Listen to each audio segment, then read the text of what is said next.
picture of this because it probably is not going to be there much longer. This winter really did a job on my poor canopy top.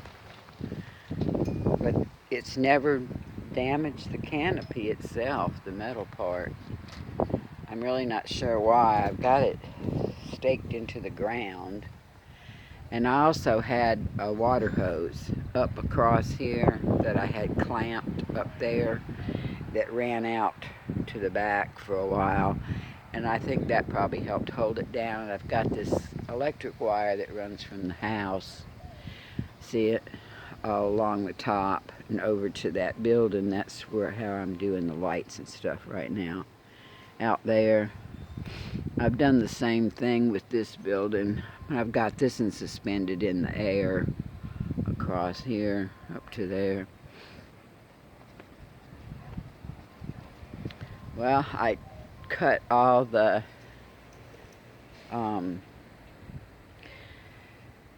those limbs right there off of this bush. It has the most beautiful habit, the way it comes up in like a fountain of water or something, but with flowers. I'm not sure what kind of, I never have figured out what it is. But anyway, I've been going to move it, so I cut it back now. I'm going to dig around a good ways out, all the way around it, and let it sit there for another week or 2 or 3. Let it develop some more roots before I completely pull it out. At least that's my plan right now. I might pull it out sooner, but I want to move it because it's in the way right here for what I got planned for this area. So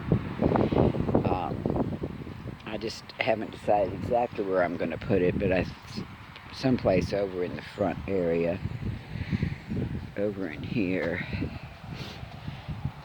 I'm just so pleased that these are actually blooming.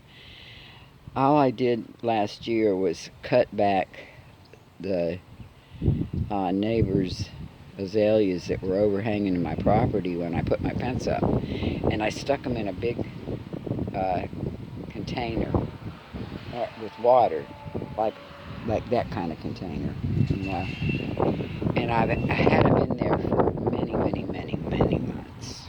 I used to put that mosquito dump thing in it to keep the mosquitoes from breeding in it, and it spent like the whole summer in that pot. And then when it started getting cold, I was worried that it was gonna die, so anyway, I did this with it, and it started blooming.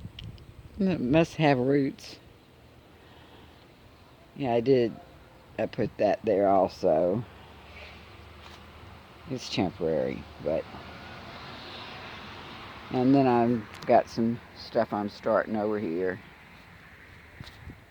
and looks like these are coming back at the bottom. I should have got them in the ground before, but I wasn't sure exactly where I wanted to put them because those things, they're not on the invasive list, but they are very aggressive, and they will go everywhere. So I gotta be careful where I put them. I got a bunch of spools right there, really just to kind of block the view from the road, for my septic hookup here. I'm gonna build something, not sure exactly what. Just kind of block it. You know how you do your air conditioning and stuff. A lot of people have central air and they put like a fence around it or something and plant stuff.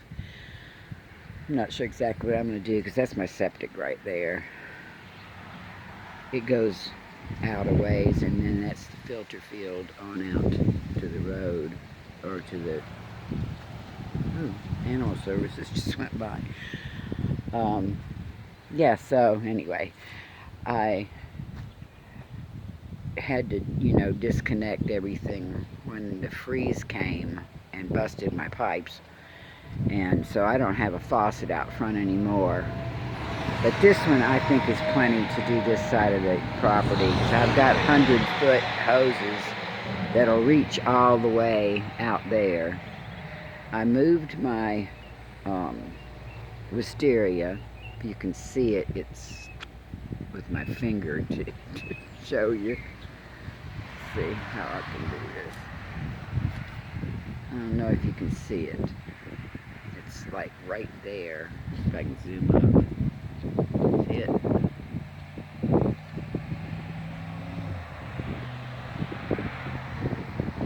Wisteria, I was growing it down there in Milton. I didn't let it attach to anything. I wanted it to form it into like a little tree. Yeah, all this, the azaleas are blooming up at the top where we didn't cut them. They got a few straggly ones down here that didn't get cut, I guess, or maybe new branches. I didn't do the ones my friend Wayne helped me do. Actually, he did all the cutting. I was working on the fence that day, and I kept trying to help pull stuff out. That's still some of it right there. I didn't want to burn it. I have it out